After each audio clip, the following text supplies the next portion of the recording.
Stanisci of NLL Lacrosse Talk. Welcome to the Spanglish World Radio Network on the Zingo TV channel 250. Please remember to download the Zingo TV app at the respective app stores for iOS and Android devices.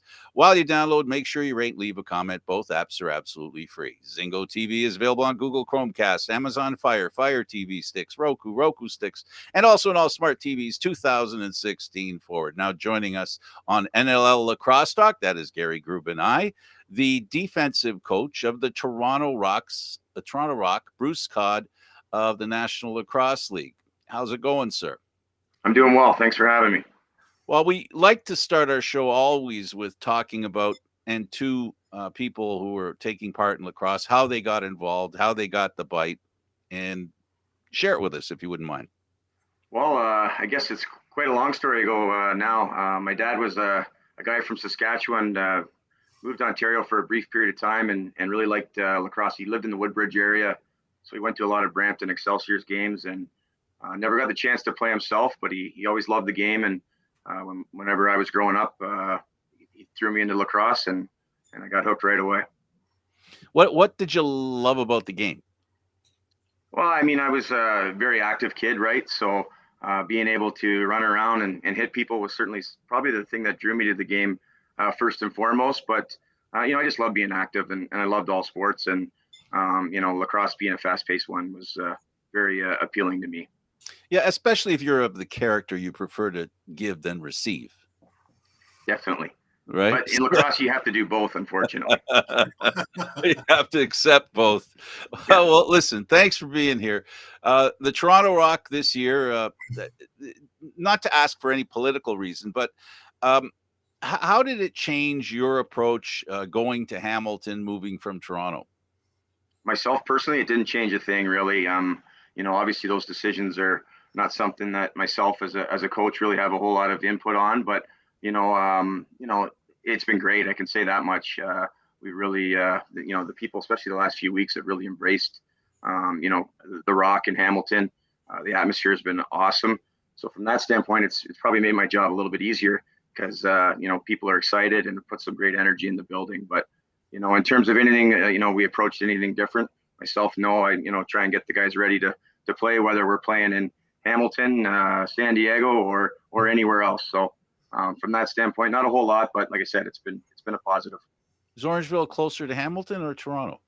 I think it's probably about 5 minutes different if traffic is clear either way. But as we both know, traffic either way can be tricky. So and I do have the 407 option going to Hamilton, so that is a bonus. Yeah, there you go. I was looking for a positive, and the other positive is that sometimes things have to happen, and you're just a passenger. And I was just curious from your perspective. Obviously, it's a good move for the team because it's worked out well for them. The need to do it had to happen. Let's talk about you and coaching. What made you decide to be a coach? Well, I mean, it's kind of funny how it happened.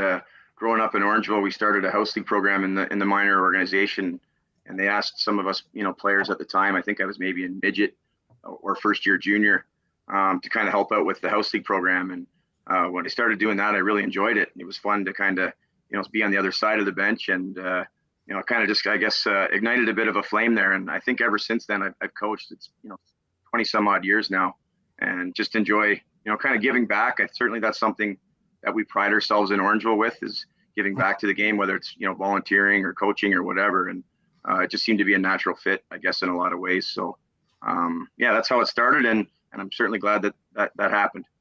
Does being a technical director help you as a defensive guy or an offensive guy? Well, I mean, I think it probably helps in a lot of ways, both offense and defense. You're kind of studying all aspects of the game. Get to get out and talk to a lot of people when I worked for the OLA, so I get to, share ideas with a variety of people, both offensive and defensive minded people. So I think it helped on both sides, really. Oh, good. Okay, this is a transition. I'm going to Gary now. He's got the ball. I've got the ball. Okay. Well, growing up in Orangeville, like we've had a number of guys from Orangeville on the show. Domini, we've had Suits on here. And it almost comes across to us, excuse me, that it's almost more important about making the Orangeville teams than even making the NLL. Let's talk a little bit about the culture of Orangeville and everything that goes into it, as well as when you started and the coaching there. Yeah, I mean, obviously, my first idols, I guess, would probably be the junior B Northmen from '89, '90. That was, wanted to be like those guys, right? There are a lot of people in town, around. So I think that was somebody that you looked up to. Yeah, certainly it is a big part of the community. Lacrosse in Orangeville has been around for hundreds of years or 100 years at least, at various levels. And, it's just one of those things. I guess a lot of times when you see people that doing things and having success at it, I think it kind of inspires you a little bit. In terms of making the junior team and stuff, that was definitely my biggest goal. I never thought the NLL was really something that would happen, and back then it wasn't as big as it is now. So yeah, and the coaches. You talk about coaches. I mean, was I ever fortunate growing up? My first coach I ever had was Terry Sanderson. And then Lindsay Sanderson, Bob McMahon, John Lovell coached me when I was here in Orangeville. So, a lot of guys that were involved in the NLL. So very, very fortunate that way. Isn't It's it part? almost sorry, Frank. Go ahead. Well, no, I was just going to say, isn't part of the thing about Orangeville because lacrosse isn't as popular as hockey?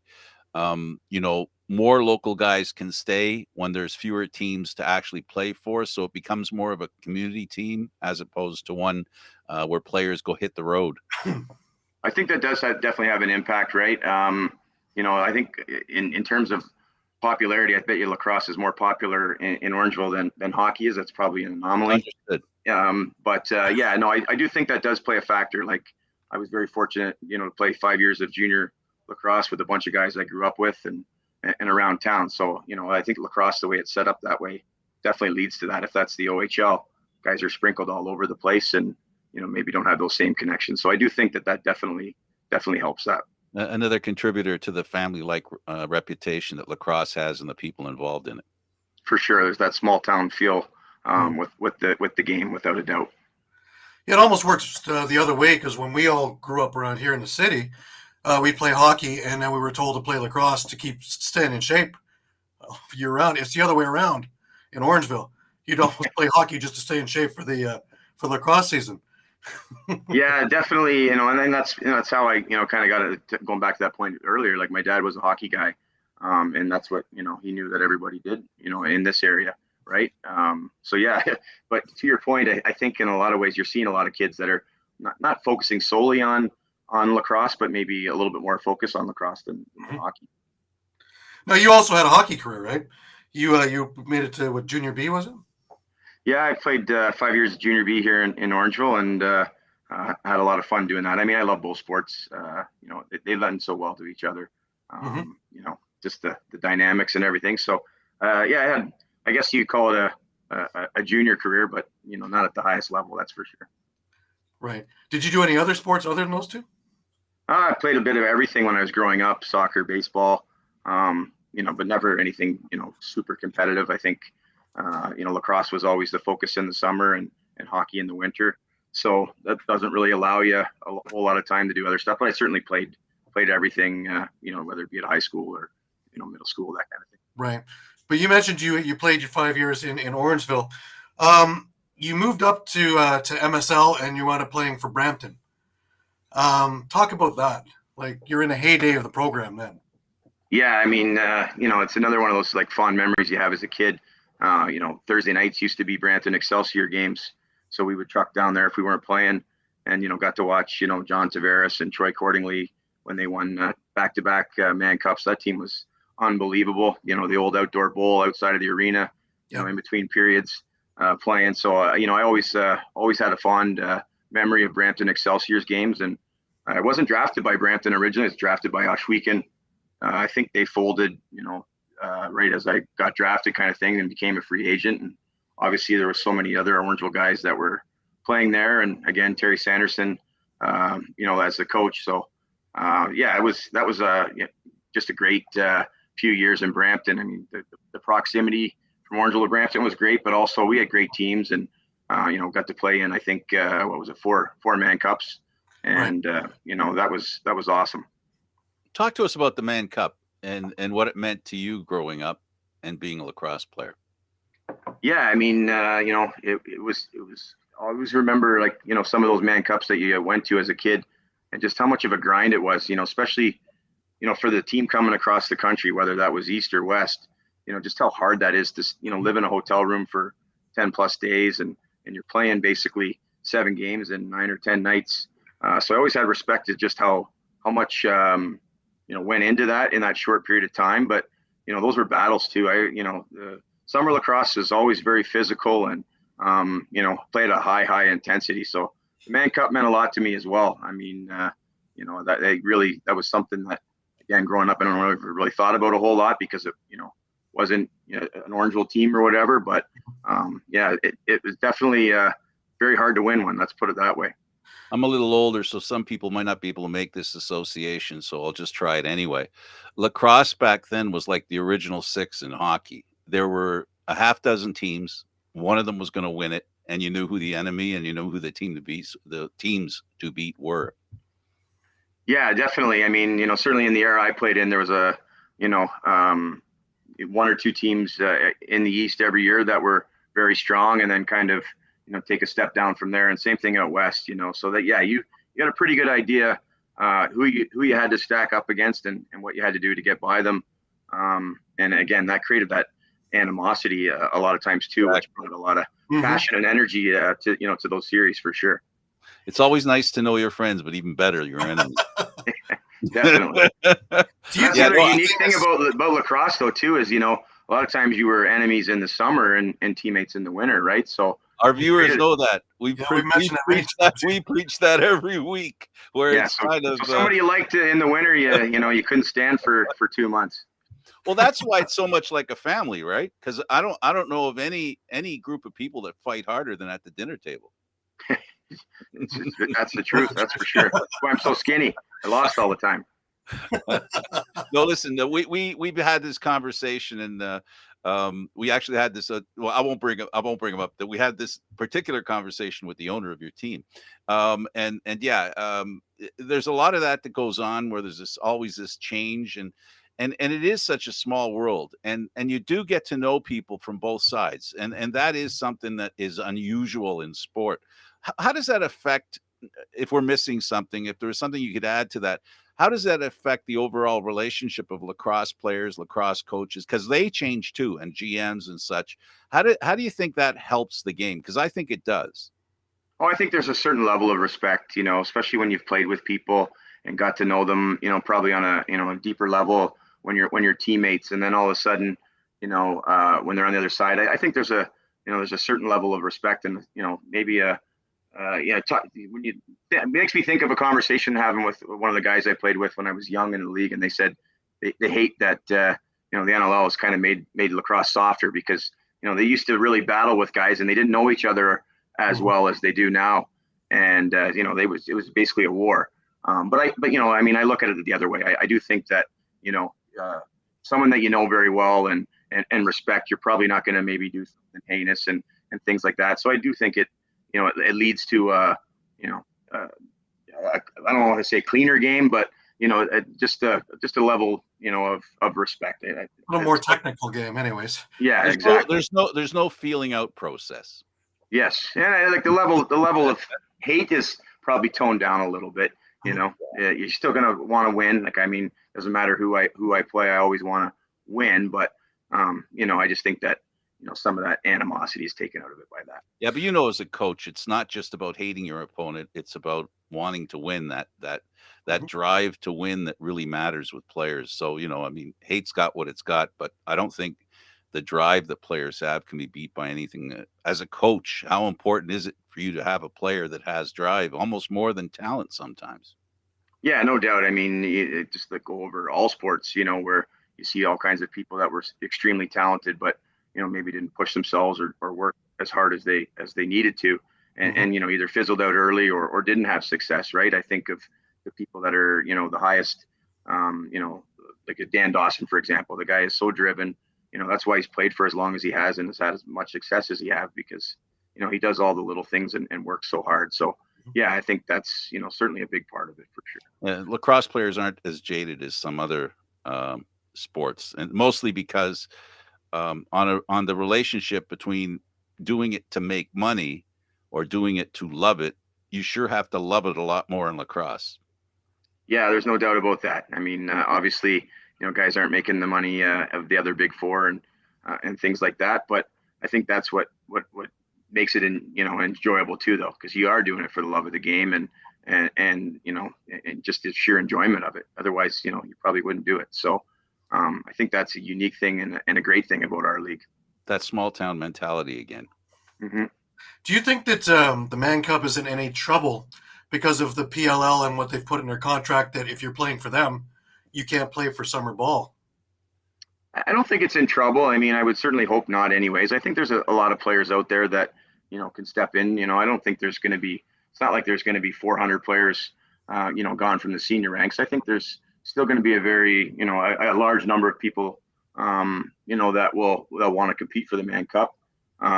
Obviously, I think it just probably opens up opportunities for a lot of other guys, right? I mean, I can certainly understand the PLL's approach on this, and I can understand why guys would want to go and play that and get paid to do that. But I don't think it's going anywhere. I think there's a lot of history and a lot of, like I said, a lot of players that could jump in and fill that void, no problem. Cool. All right, so you get drafted to the NLL in 2000, and you get drafted to Albany, and then you tour the NLL globe for a little bit. Yes. Some places where we have to actually look up, which haven't been around for a while. Albany, Columbus, Montreal, Ottawa. You found a home in Arizona for a bit, and then Calgary. Calgary was a turning point because even though you finished your career in Toronto, you wound up going back to Calgary. So started your NLL coaching career. Yeah, I mean, certainly the first few years in the league, I never played on the same team twice. It's funny, like I never got traded. There were always dispersal drafts, and I'm hoping that one day I'm going to be rich with all these unique jerseys that I've got from all the different places that no longer exist. But yeah, Arizona was great, and then kind of found a home there, and unfortunately that didn't work out as well. But when I got to Calgary, it was really like second home for me in a lot of ways, right? And I actually got drafted twice by them in a dispersal draft. Like there's a story there of the NLL in those days. But yeah, no, it was great. I mean, again, it was Terry Sanderson was the one that drafted me to Albany. Him and Bob McMahon. Bob McMahon brought me to Arizona, and then Terry and Troy bring me out to Calgary. And the first year I think we went 500, but the next year we won the Champions Cup, and what a roster we had that year. I mean, when I look back, that team was so good and so much fun. I think that was one of the reasons why we had as much success. Like we really enjoyed each other's company, and and then I ended up moving out there and being the technical director for Alberta Lacrosse for a few years, and then like I said, go back to coaching with the Roughnecks. Calgary definitely holds a special place for me. Expand on the story about being drafted multiple times. Well, so like the first year I drafted by Albany. There's an expansion draft. Columbus picks me in the expansion draft. The weird thing is Columbus, 7 guys stayed there and 15 of us went over to Montreal, and Montreal folded. So I was drafted in the dispersal draft to Ottawa. Ottawa folds. New York drafts me in the dispersal. Well, they fold at the same time. So now I'm a free agent. And then Arizona folds, and they allowed Arizona. They were hoping there was going to be a 1-year leave. So that's why there was 2 expansions. Like, it's just, you can't make this stuff up in terms of like how crazy it was, like when I tell people that I played for 6 teams and was never traded, they're like, how does that make sense? So. I can't imagine how many players, coaches, and GMs said, don't bring him here. Yeah. Well, that's what the thing was. I think a lot of people started to realize I was the kiss of death. The only thing is I could blame Matt Giles because he was in, I think, 1 or 2 more, and we played on a lot of those teams together. So I always blamed him. Now we know that's not true. It's just coincidence. Yeah, I have a thing because during the lockdowns, I was putting up a retro game of the week, and I actually have footage and games of you. I believe it's in both Columbus and Montreal, so it's out there. Yeah, well, the Montreal footage was probably a lot better than the Columbus one, but I hope that not too many people get their hands on that. Well, Bill Certainly, Fox, certainly my players. gave it to me, so I have a long list of Mill games I still have to go through as well. Oh boy. Oh yeah. If ever I have about 200 hours, I can go through some of it. Yeah, it's I've got a whole bunch of old tapes too that I haven't gone through. I'd like to. The one guy I do see some clips and stuff is Dallas Elix. He's got a fountain of old footage, which is great. It's great to see the different places, like Baltimore and Boston when they were going really well and things like that. So it's kind of neat. It's one thing we don't have a whole lot of out there, compared to other sports is that old history and old footage. You just don't see enough of it really. Oh yeah, If you just joined us, we're with Toronto Rock's defensive coach Bruce Codd. We're talking about everything other than the team and his job. We're having some fun discussing about how he got into this game and how much of a jinx he was to every franchise on the face of the earth. In all seriousness, it's fun. Also, we hear from a lot of players, a lot of coaches getting to visit new sites, and I don't mean to poke fun at the fact that you played for so many teams, but you had a real nice chance to travel. People pay a lot of money to travel and to learn about other cultures. You had the chance to do it up front and work while you were doing it.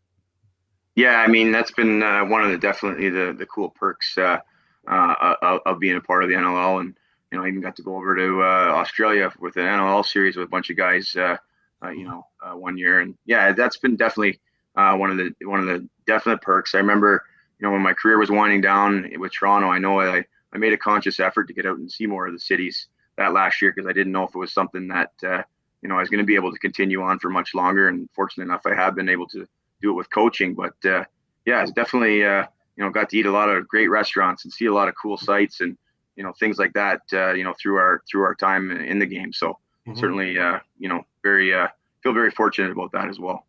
Let's talk a bit about some of the people you've met along the way, some memorable people. And I apologize on your behalf for the people that you erroneously forget, but there's lots. I'm sure there's more than you can mention right now, but some of the relationships you've created, and if you don't want to be specific about who, but what you learned in your travels.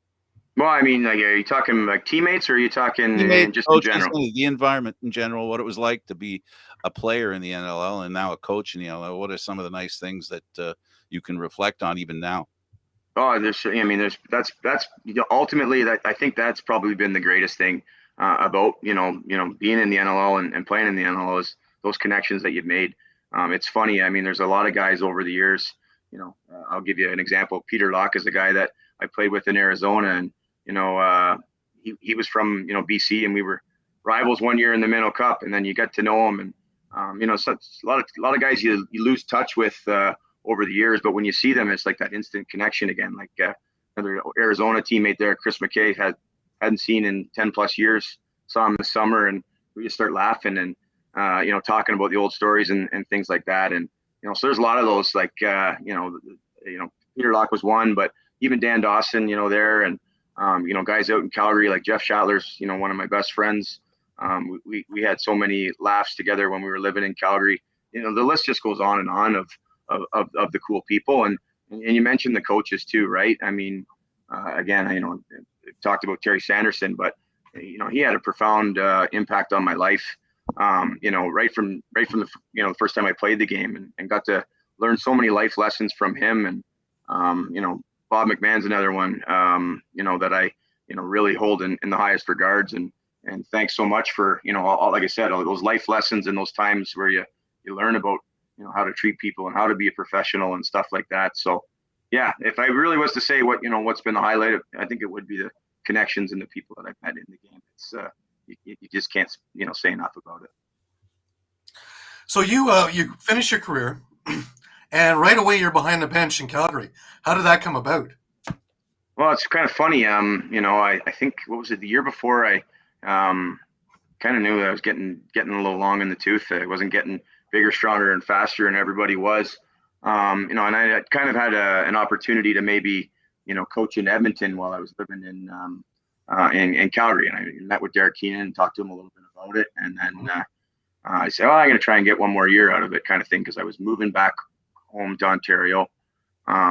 So, that opportunity. And then the next year, I had a tough conversation with the Rock, management about chances are, I would be in tough the next year. And And Kurt Malosky, who was an old roommate of mine in Calgary and Arizona, approached me and said, would you be interested? And I thought, well, I could try and scrape out one more year, or hopefully I can do this for many more years. So jumped at the opportunity to go to Calgary, and so thankful for that opportunity. I mean, not only the fact to get in the door in the NLL, but the time that I spent under Kurt, I learned so much about the technical side of the game and things like that. I mean, just made me a far better coach being around him. He's just so organized and so, attention to detail is second to none, right? So, that's kind of how it came about, and then obviously I had to make the difficult choice to come to Toronto, but that was more of a situation with work and things like that.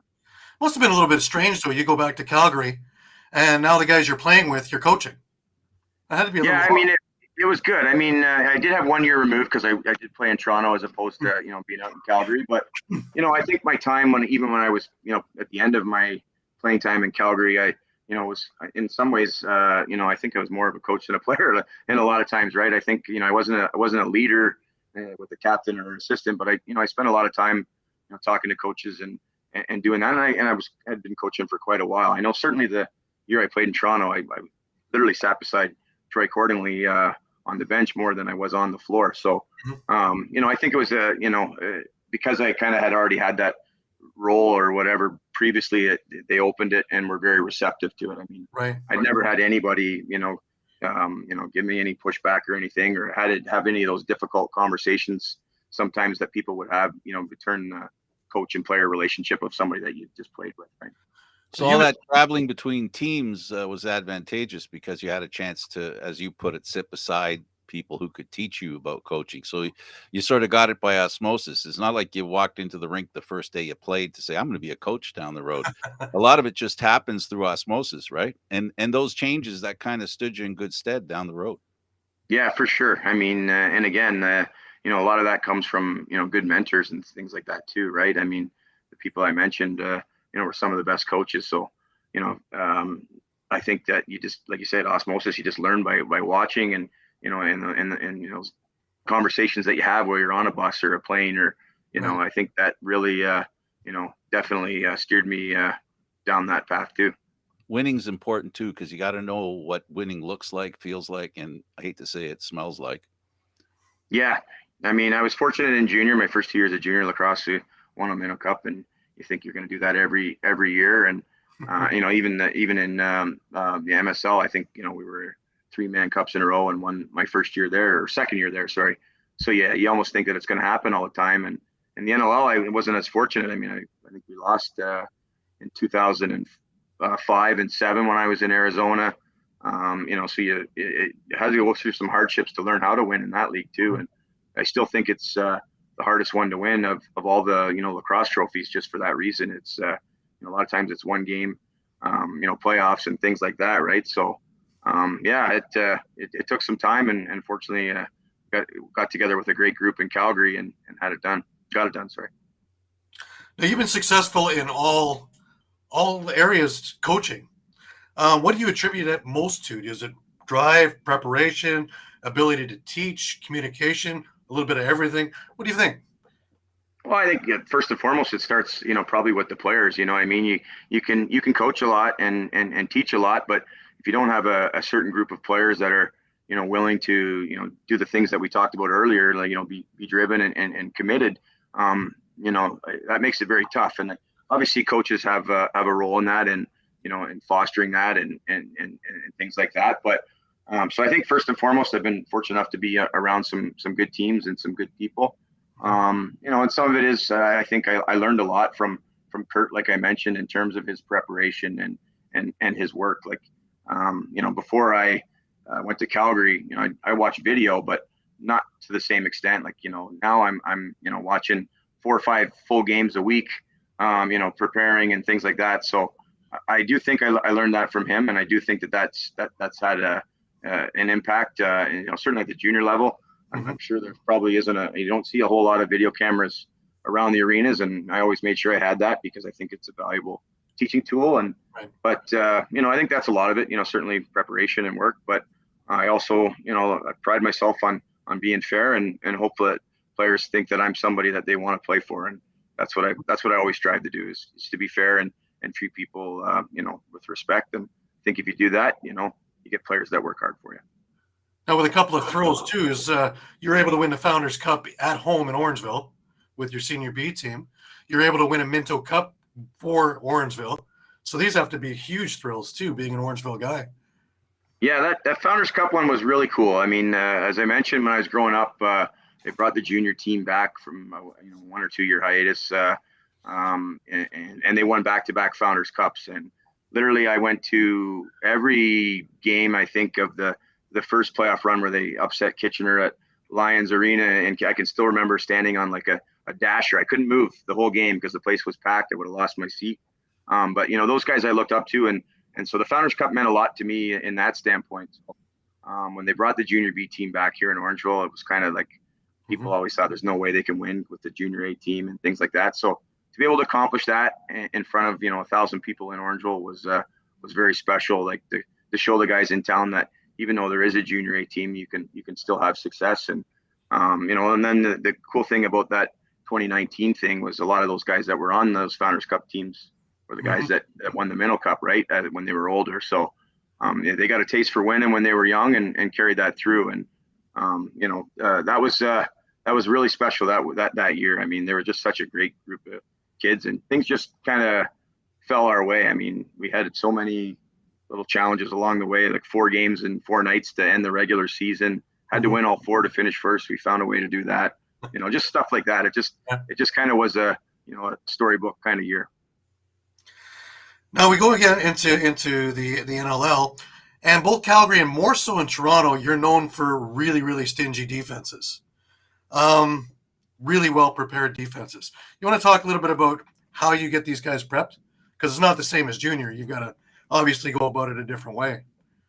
Yeah, I mean, it's the way technology is now. I think it's certainly become a lot easier in terms of whenever I first started in Calgary, we couldn't send clips to guys really during the week, whereas now we can. I mean, we usually send out our recap from the weekend on Monday or Tuesday or Sunday or Monday night, so the guys can see, and I can actually put comments to the clips so they can, we don't have to be together. They can read it at their own disposal.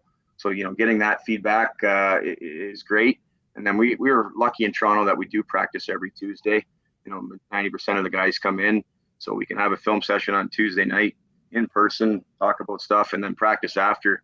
So that's part of it. And then obviously on the weekend when we're there, we have shoot around and another film session usually then. So we're around each other a lot, which is, I think, helpful. And then, like I said, the technology side of it, things has really been good. But I will say, in terms of stingy defenses, and this year's held really true on this, that, any team that has a good defense usually has a good goalie. And been very fortunate with Nick Rose in Toronto, that's for sure. Right.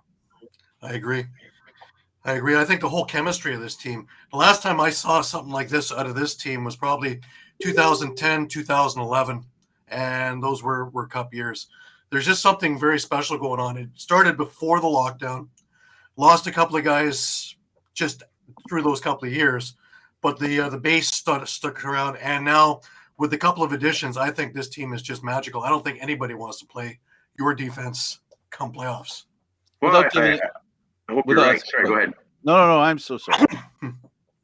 No, I was just going to say, I mean, there's a lot of guys that have played together for a long time, and I think that's certainly helps. You start to get feed off of one another, and maybe know what the other guy's going to do in a certain situation, and I think that helps. But we know that obviously it's still a long way to go and a lot of work to be done. I mean, we've had a pretty good year on the defensive side of things, but like I said, there's a lot of work to be done and a lot of prep still to go. And certainly like I mentioned with Rosie there, we certainly have a lot of confidence in him, but as a group too. And I think that's been part of it. I think we started to find some confidence as a group, and obviously we'll just have to keep that going. Without giving anything away, how important and what is important for your team to be successful? You've developed a very good consistency from the beginning of the season till now. What's the look that you're looking for, what the fans look for, to know that the Rock are going to be ready to play? Well, I think athleticism is something that we kind of prided ourselves on. Being aggressive and using like I said, our athleticism. We have a lot of guys that are you know agile and move well. So we want to take that to our advantage. And then I guess the other thing would be where we give up shots from. I think we try and put shots in certain places to give Nick the best chance to do what he does. Plus, you also have some guys who are just naturals. Latrell Harris comes to mind, who from the time he was 18 has been conquering this league. Now at I think 22 or 23, he's gained the size that we all knew he was going to gain, and he can basically do anything he wants on that floor.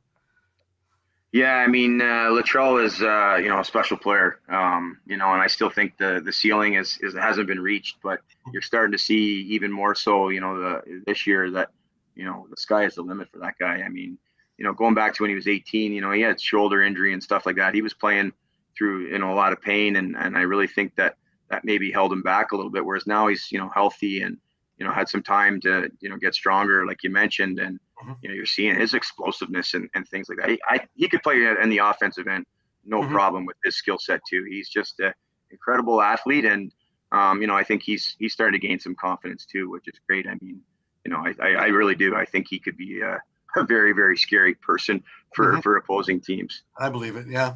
Plus, having now that you got Mitch Desnew in here, I think that was a huge piece. Maybe not so much on the score sheet, but all the other things he does, especially him and Brad with cause turnovers, loose balls, things like that. I think they're all really major towards that stingy defense that you're controlling. Yeah, well, I mean, Mitch is, the thing that I admire the most about Mitch is his compete level.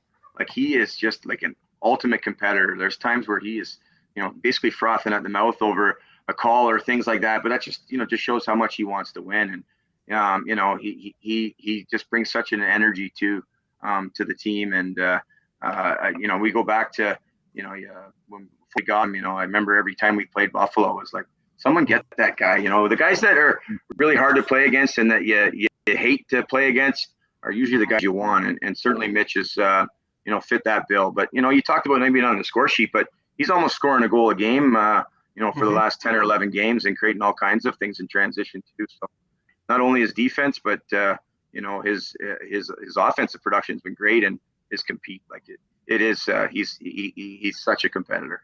It's awesome. As a defensive coach, speak to us about transition. How much the transition game has changed over the past few years. It seems like there's more offense, like you were saying, that they could be on offense. How has it changed? Well, I think the game is again. It comes down to that athleticism side of things too. I think these guys playing now are just in such great shape and are such great athletes. I think that's part of the reason why is the 5-on-5 game is very hard to sometimes create things. So, either on special teams or, in transition is how you're going to find goals a lot of times, or, goals that maybe aren't as hard to come by. So I think, the transition games changed a little bit. Certainly the rules when they went from 10 seconds to 8. And, I think that was one of the best changes the game's ever had. Sorry, I just got to plug my computer in here.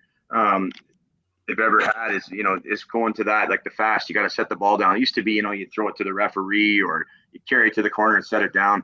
Now, the whistle goes, you drop that thing and people are gone. So I think it's made for an exciting product, but also put a bit more of a premium on the transition side of things too. How happy is a coach to see a two-man disadvantage goal? I'll tell you, the one that Mitch Desnew scored, against San Diego a few weeks ago, I was so pumped up after. I had a headache the rest of the game because I was just so ecstatic at that play. I mean, that was unbelievable. That might have been the best goal in the NLL this year if you wanted to go to sheer determination. Later after that too was pretty special too. Nothing like really sticking it in. No, it was that was one that I definitely stands out for me this year. Unbelievable effort. Look, because you were talking about how players that are defensive players, not that they're holding anything back offensively, it's just that they're able to do the part of the unselfish game, because that's the part that you're teaching. You're teaching the unselfish part of the game, which coaches like you, I know you, and even offensive coaches say the same thing. You get a lot of really good offense off great defense. Oh, no doubt. I mean, whether like it's a transition or even just starting the play, getting it up, possession. I think that's one thing we've had in Toronto. We've outshot teams, I think, 90% of the games, and probably because we've had the ball more and things like that, right? So yeah, that starts with the defensive side of things, but I think the two go hand in hand. Like if the defense is playing really well and aggressive, I think it gives the offensive guys a lift and things like that. Like it's almost in some ways two different teams within the team, but ultimately they are still one team. But I do think that it does put a shot in the arm to the offensive guys when you guys are battling and playing hard. There's a reason why they all get together after a goal, right? Because it takes more than one guy to score the goal. For sure, without a doubt. Lacrosse is one of the ultimate team sports that way. Now, when the team originally lost David Edwards and Scott Dominey in the off, I thought maybe the transition game was going to suffer. It looks like it's actually increased because you have many more guys like Challen, guys like Mitch we talked about, even Billy Hostrauser is starting to do things like that. So you have it coming from all angles, let alone Josh Jubinville, Aaron Forster, all the young kids also jumping in. So it looks like there's a whole bunch of transition to go along the way here.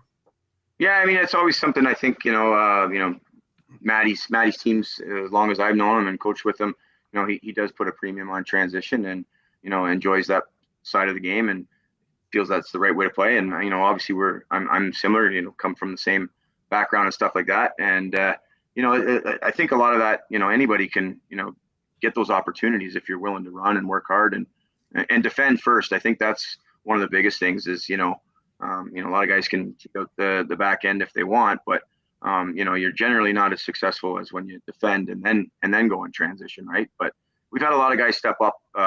You mentioned a few of them, but Brad Crease probably had a career year in terms of his transition output, and you've seen Latrell lately is getting 5-6 great opportunities a game, and so I think it's a bit of a mindset, and the guys are embracing that and enjoying it. I mean, who doesn't like scoring goals?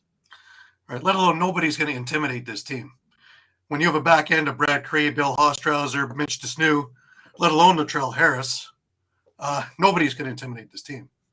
I hope not. I mean, I think those guys are all, honest guys and play hard. And I think, even our other guys that you didn't mention, I think, are the same. Like, the game has changed a lot that way too. You hardly see as many, the physical side of things like the fighting and stuff. And we have the one guy that's probably done it the most in the league this year. And I know he's something that, kind of gives our guys a lift that way and, makes everybody a little bit bigger, I guess you'd say.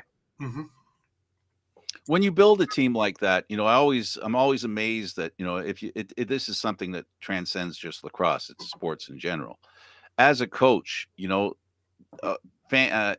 at a team way different than fans do. Fans are looking for immediate success. The only way they know that the team's doing well is if they win.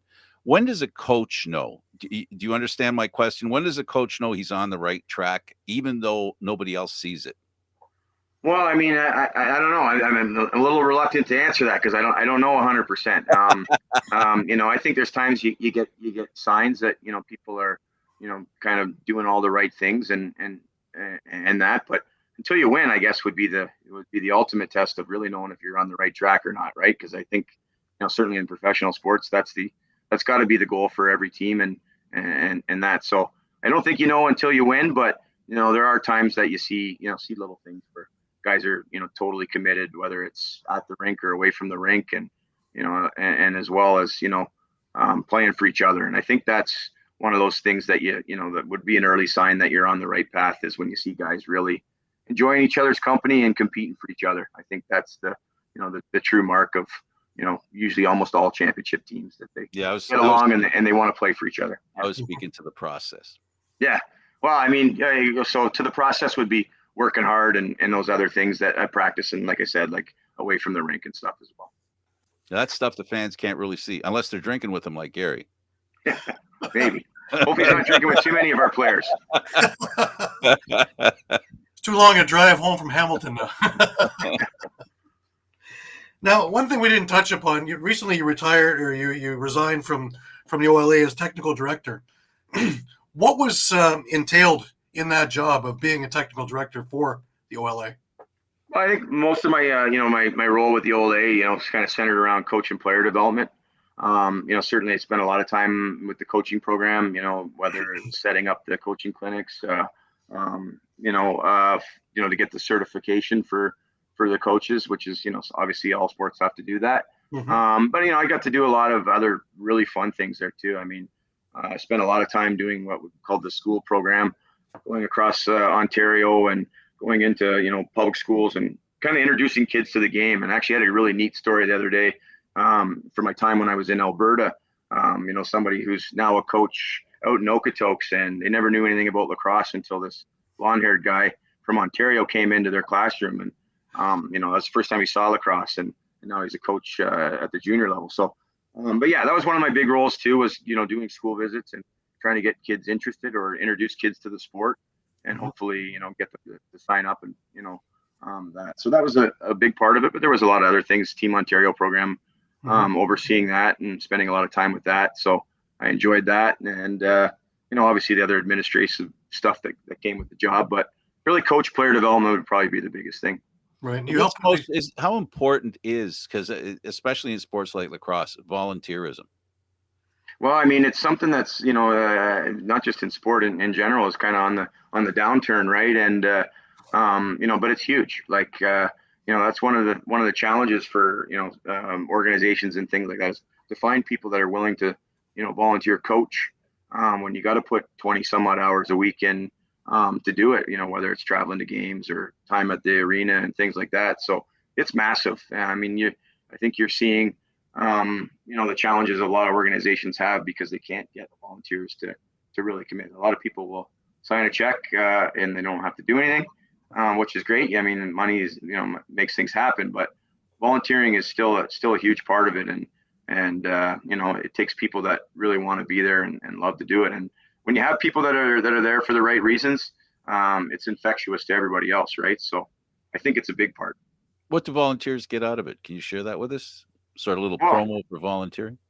Well, I think, certainly, giving back, like from my standpoint, like when I volunteered coach and things like that, to see the development of young men and women, it's pretty satisfying, and know that you helped maybe even as a small part to give them that opportunity, and to see them grow and become leaders in the community is really cool. Or people to go on and to have success. And so to be a volunteer, to give people those opportunities, I think is really cool. And, also to be a part of a community too. I think, a lot of people, don't realize that when you go to a lacrosse arena and you're hanging around other people, it is like a family-like atmosphere. So again, that connection piece. Yeah, we're talking about relationships, and sometimes, relationships, we need them, especially with what we've been through the past couple of years. It's a great opportunity to get back into having relationships with people, interacting. It's very beneficial. Yeah, no doubt. I mean, I think I saw, the other side of it a lot last few years without lacrosse and people not being able to interact.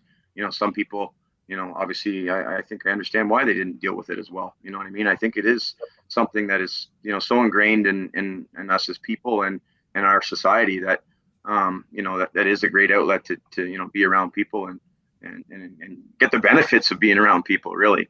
Yeah, by definition, we're social animals, right? Yes, for sure. Now, one of the questions I have is with youth lacrosse, especially the younger kids. One of the debates is it's probably the only sport that still has full contact. Do you think that there should be still full contact with the younger kids, or should they be more about just technical aspects? Well, I'd be in the camp of, at least adjusting the level of contact. I think, the Ontario Lacrosse Association brought in 3-on-3 mini game, and it was a non-contact thing. So I would like to see, contact scaled back at the younger age groups. I still think you can, well, I shouldn't say maybe contact, maybe like lacrosse in a lot of ways is a collision sport. Maybe we should, get contact, like, so you could place your stick on somebody and push them as opposed to the real hard, aggressive, cross check. I'd like to see, people, learn to play the game first, learn how to pass and catch instead of having the fear of being hit or where the hit's coming from. I think that takes away from the development of players. But I think you could phase it in and do it in a safe manner that, you're still teaching, body position and, bumping against each other, but maybe just the severity of contact, at the younger age groups. I think there's a better way. And I think, we can have that conversation with the experts out there and figure that out, because you put more onus on, like I said, skill development and things like that, I think would keep more kids in the game longer. Do you There's think room for both, right? There's room for both. Oh yeah, definitely. Right. I'm not saying take contact right out of it. Like you could still have, like I said, a little jostling and pushing off of each other, but the hard checks to the body, or either where it rides up into the head or into the boards, we could probably scale that back. Sure. Every sport's doing that. It seems anyway. Well, look at hockey. They got rid of the. No, they didn't get rid of it, but they're trying to get rid of. They're defining cross checks as something that's illegal more than it's ever been illegal. So, I think that's more or less what you're talking about. Is take the physicalness that hurts children out of the game. Take the physicalness that prepares them to play the contact game, the physical compete, if you will. Keep that in the game so that the kids, when they advance, they're not just cold turkey getting into, going from, extra light to very heavy, sort of again, that word transition comes to mind. Yeah. Well, I go back to my school visit days. There was, I would come across hundreds of kids that played, and I'd say, well, or used to play. And I'd say, well, why don't you play? Well, either it was, I took a bad hit and, my parents didn't want me to play, or, I took a hit and, I got hurt, so there's, I think that I really do. I think it held a lot of kids, or took them out of the game early, or the reluctance for parents to put their kids in the game early because they don't want to see they don't want to see their kid get hurt. And who doesn't understand that side of it? Yeah, I think we all do. Mm-hmm. Now that we've had the two-year lockdown and everything's starting to come back to normal, are all the kids starting to come back? Or do we need to try to do some more to try and get them back? Well, I think we have to do, a lot more. I think we are seeing, a lot of kids not come back. I think a lot of people realize, especially a summer sport like lacrosse, hey, I can go to the cottage, I can go away as a family. I think there's that impact that people, didn't realize that there was a lot of other things that they like doing.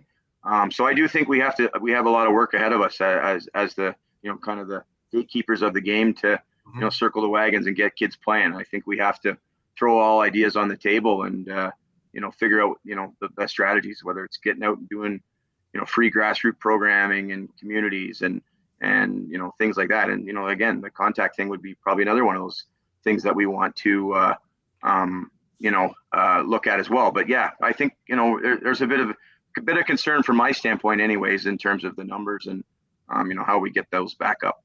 Right. Yeah. You got to get back those words that we use: social animals, transition, and also physical contact. And in the sense that maybe people have been using young children have been using their thumbs too much. Yeah. I mean, that's certainly, something that, even I know, kids that were active as could be, with the lockdown and couldn't do anything. They turned, to video games and found out how enjoyable those are. And, I'm sure there's a time and place for it, but, from a societal standpoint, we want to get kids active and doing things. I think, part of that is to make it as fun as possible and, make that as attractive as possible, that, being active and being around people is a good thing. I think everybody agrees with that. Yeah. It's a pretty safe position. Mm-hmm. Well, but the challenging part to make it happen. There you go. Going up. I really want to thank you for taking the time, Bruce. It's been a really great hour talking about all this. Well, I appreciate it. It's been a great discussion for me too. Well, glad you enjoyed it. Thank you for being here, Bruce. My pleasure. All the best. Gary, great as usual.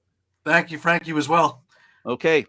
That was Gary Groob and our guest today, Bruce Cott of the Toronto Rock. I'm Candid Frank Stanisci. Thank you for watching NLL Lacrosse Talk, seen live Thursdays at 4 p.m. Eastern Standard Time. This show can also be heard on the Spanglish World Radio Network. For Lacrosse Talk, news, entertainment, and other sports programming we offer, please check out spanglishworld.ca. Spanglish World. Watch it, hear it, read it, download it, and live it. Thanks for watching, everybody. See you next Thursday.